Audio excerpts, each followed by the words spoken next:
Here, dankie dat ons regtig kan glo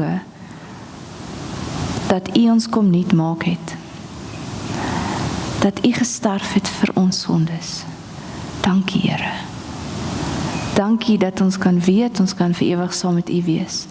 Dankie dat ons kan weet, ons gaan nie in hierdie lewe alleen, ons leef nie die lewe alleen nie, want U is altyd by my. Maak nie saak wat die lewe na my kant toe gooi nie, maak nie saak wat my omstandighede is nie, maak nie saak wat ander mense aan my doen nie, as ek glo dat U vir my kom sterf het, my kom skoon was het, so wit so sneeu, is ek U kind. Dankie, Here. Here, help ons om te luister wat U vandag vir ons wil sê, help ons om dit wat U in U woord vir ons kom bring, ernstig sal opneem, en dat dit nie net iets is wat ons net Sondag hoor nie, maar dat dit iets is wat ons hele lewe kom verander. Dankie, Here, vir U liefde en U genade. Amen. Kom ons lees die storie van die vrou by die put. Ons gaan van vers 5 af lees. Die eerste paar verse vertel net hoe Jesus gereis het deur Samaria, van Galilea af, op pad Jerusalem toe. So vers 5, hy kom toe by 'n dorp in Samaria met die naam Sigar, naby die stuk grond wat Jakob aan sy seun Josef gegee het.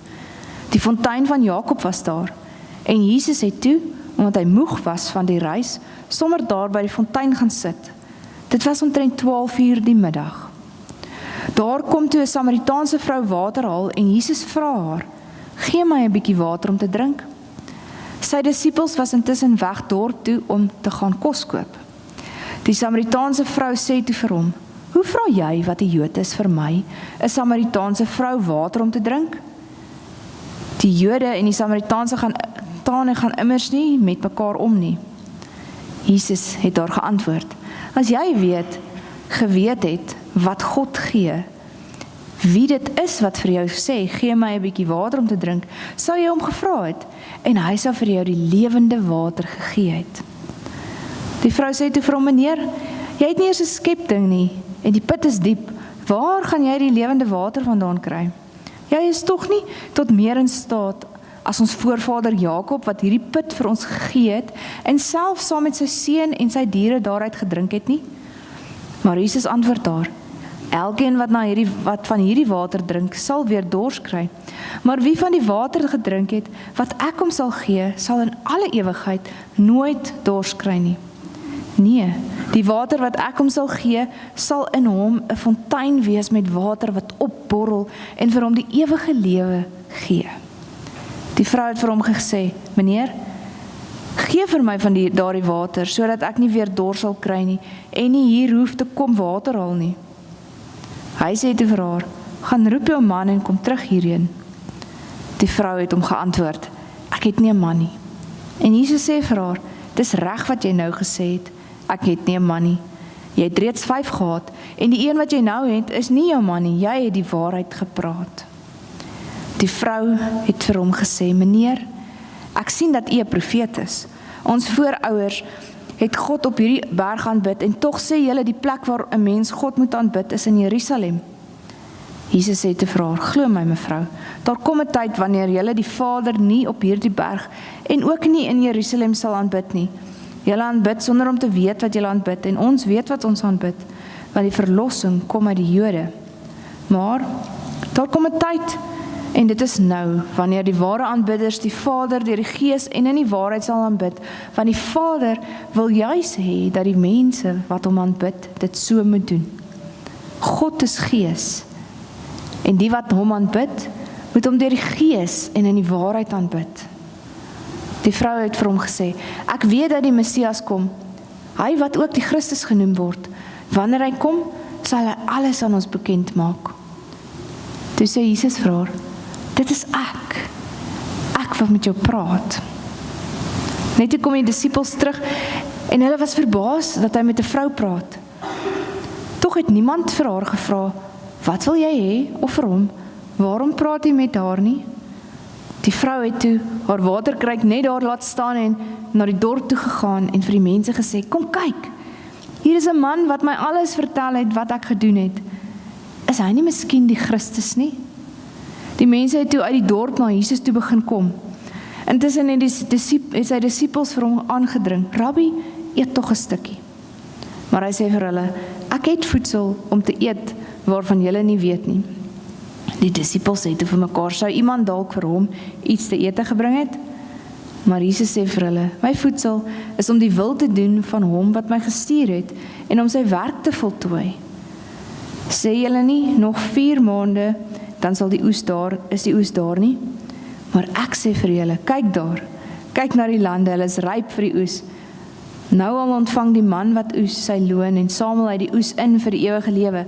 So is die een wat saai en die een wat oes saam bly. Hier is die gesegde waar, die een saai en die ander sal maai.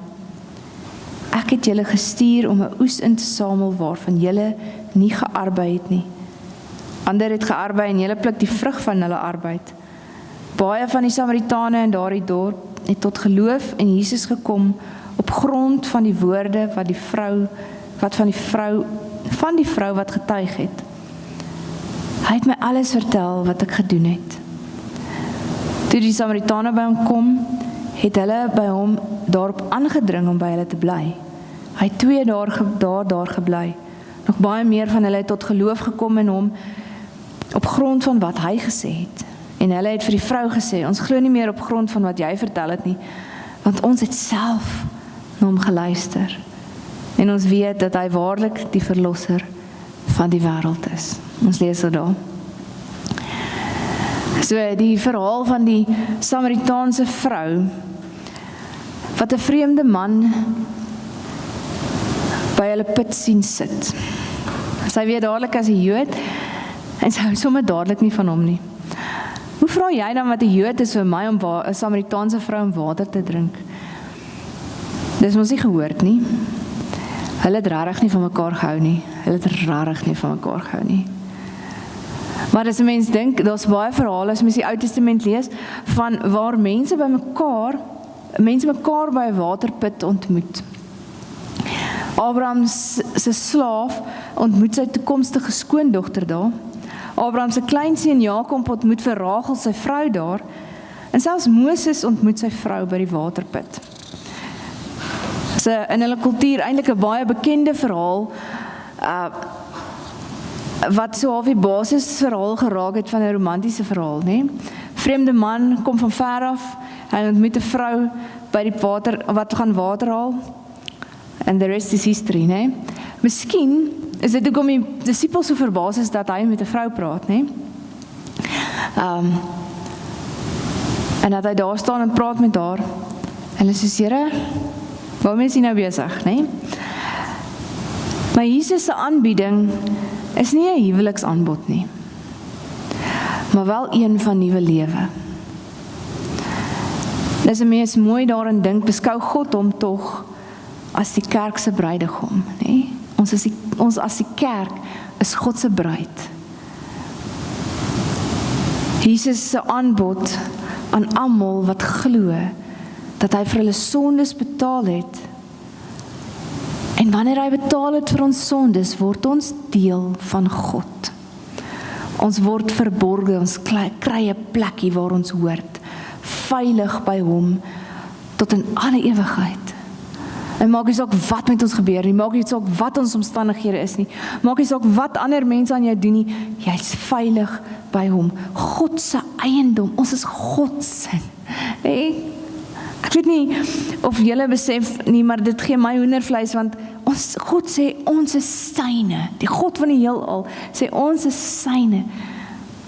Ons is die een wat God liefhet met sy hele hart. En dan verder bied Jesus vir haar hierdie lewende water aan. En dit trek onmiddellike aandag, want lewende water is groot. Water in 'n put staan stil, dit raak maklik sleg.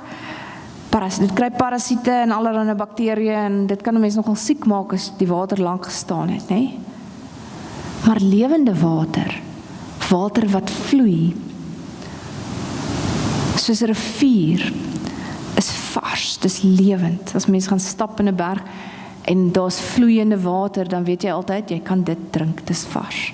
Nee, dis nie water wat gestaan het en allerlei goggas gekry het nie.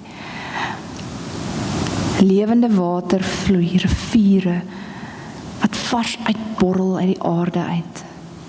Is lewend en is baie gesonder. So sy dadelik, maar ek soek ook lewende water. Maar sy twyfel baie hard daaraan, want sy sê, meneer, jy dan nie eers 'n skepting nie, hoe gaan jy vir my lewende water gee? Waar gaan dit kom? Hier's nie 'n rivier nie. En dan vertel Jesus vir haar wat aangaan in haar eie lewe. En dit verander haar lewe, haar siening oor hom. Is jy dan 'n profeet? Hoe weet jy wat aangaan in my lewe? Hoe weet jy al hierdie goed? Is nie iets wat ek vir almal vertel nie. So op grond van die kennis wat hy het oor haar, kom sy dan tot geloof. En sy besef, ek moet praat met iemand groter as net 'n vreemde man wat net hier kom sit het. En in daardie tyd was dit baie groot geweest. Dit is nie soos vandag waar ons inligting so vrylik beskikbaar is. En jy nooit vir iemand gaan glo as hulle vir jou vertel van wie jy is nie. Jy gaan dalk vra, stalk jy my op Instagram of wat gaan aan? Hoekom weet jy so baie van my? Nee, want inligting is so vrylik beskikbaar. Jy kan dit enige plek kry. Maar vir haar was dit bonatuurlik. Vir haar was dit groot, want inligting was nie so vrylik beskikbaar nie. Hy het haar nog nooit ontmoet nie. En hier sê hy vir haar wie sy is. Jesus sê vir haar, ek is die lewende water. Ek is hom, ek is dit. Ek het gekom om vir jou lewe vir altyd te gee. Ek is die Messias waarvoor jy wag. Ek het gekom om jou te red. Ons het so 2 weke terug gepraat oor dat ons die sout vir die aarde moet wees. En ons het gesê, sout, as dit net daar staan, dan beteken dit niks nie. En dit verslaan uit, dit beteken nie veel nie, nee? Dis soos ons gawes. As ons gawes net rond staan en ons doen niks daarmee nie, dan is dit net daar, nee? Dan beteken dit regtig niks nie. Ons moet iets doen daarmee, vir dit om iets te beteken. Maar water aan die ander kant, water is lewend op sy eie. En as God sê, as Jesus sê, hy is die lewende water, dan sê hy is groot. Hy kom gee lewe. God aan die ander kant kan net wees. Hy verander lewens deur net in ons teenwoordigheid te wees. Want hy is net so almagtig. Hy is net so amazing. Hy is net so groot. Sy los hom in haar waterkruik net daar en sy hardloop terug dorp toe en sy gaan vertel haar getuienis. En sy sê, julle, iemand het my vertel wie ek is. Hulle weet presies wie ek is. Ek dink hy is die Christus. Ek dink hy is die een waarvoor ons gewag het. Ek dink ek het die Christus ontmoet. Die een wat ons kom nuut maak. Ek het hom ontmoet. Hy staan buitekant, net buite die dorp. Hy staan by ons put. Gaan kyk.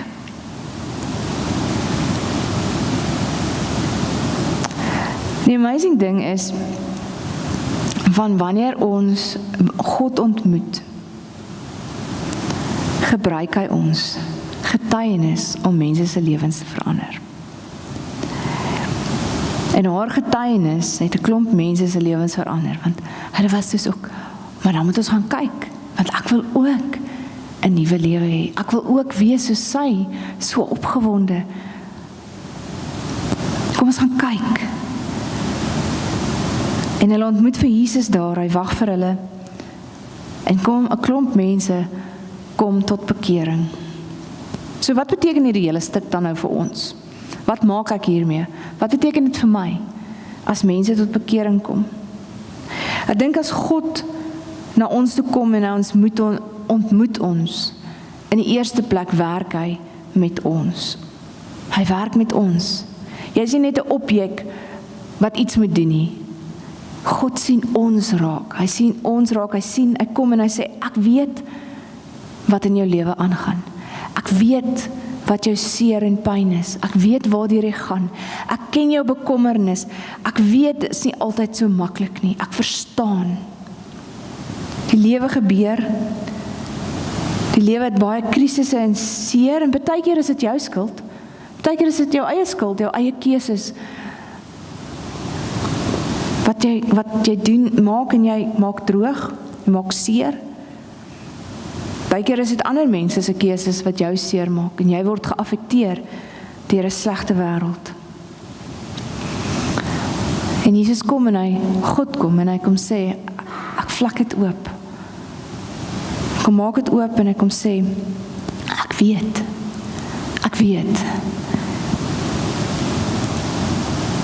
Maar ten spyte van die feit dat ek weet, wil ek vir jou lewe kom gee. Ek wil vir jou hierdie lewende water kom gee. Ek bied myself aan as 'n lewende offer vir jou, sodat jy kan vry raak, sodat jy kan nuut word, sodat jy saam met my kan leef en deel van my kan word. Ek kom gee myself aan jou, en ek sê, ek is lief vir jou. Ek is lief vir jou, ek sien jou raak, ek weet, daar's seer, ek weet, daar's dinge wat verkeerd is, maar hier is ek, kom ons maak reg, kom ons begin oor, kom ons lewe voluit, ek gaan jou wys hoe. As mens Spreuke lees, dan lees mens oor en oor en oor van, as mens wysheid het, kry jy volle lewe. As jy vir God het, wat wysheid is, kry jy voluit, volle lewe. Is tog waarna ons almal smag, nee? Ons almal wil graag voluit lewe.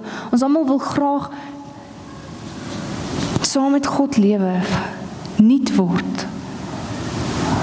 Ons almal wil gelukkig wees, regtig gelukkig. Nie net 'n fake smile op my gesig nie, regtig diep gelukkig. Ons almal wil dit hê, en ons kan dit kry saam met God.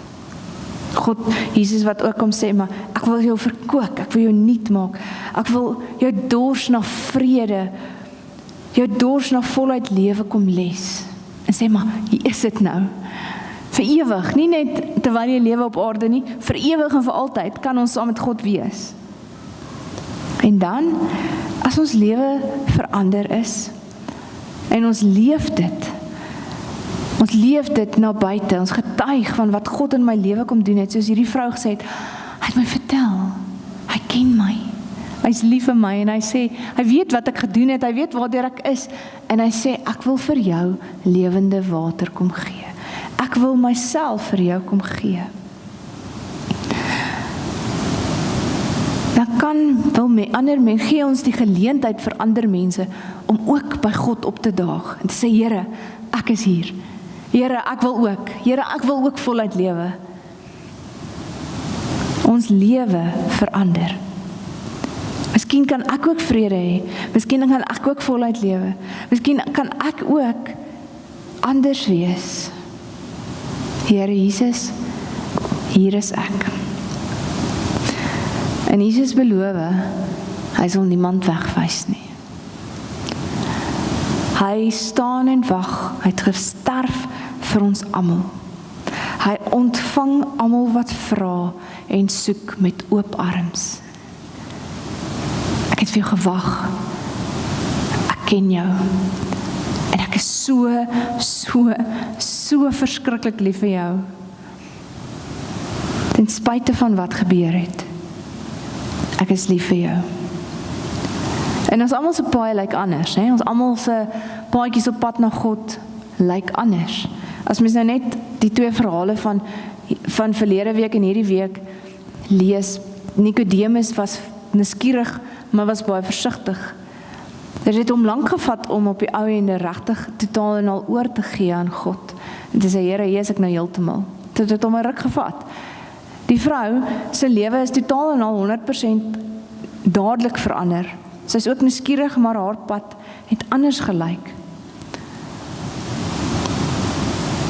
En die amazing ding is, God het hulle albei aanvaar en hulle lief.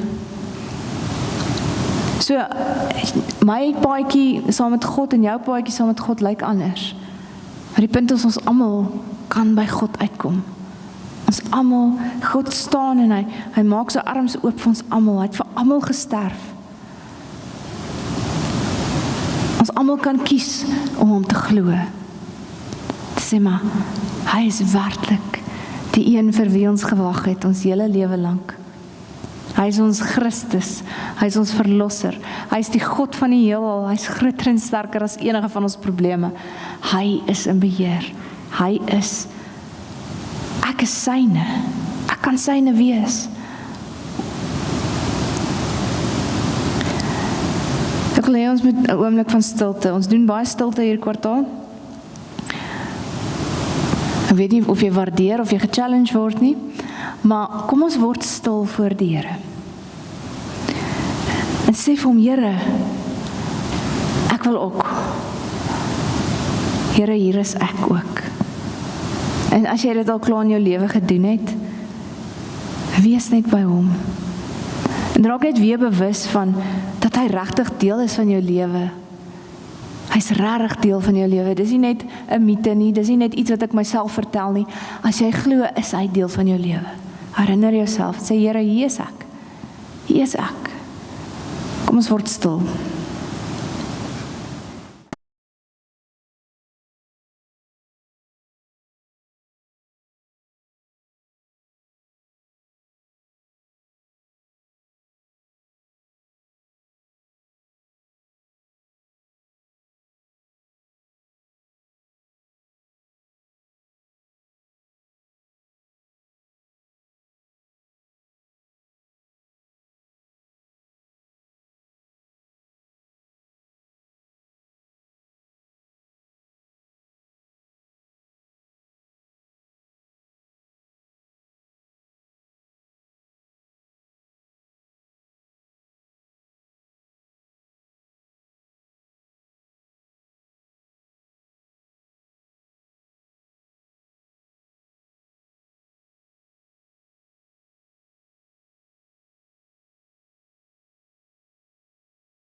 Here, U is ons begin en ons einde.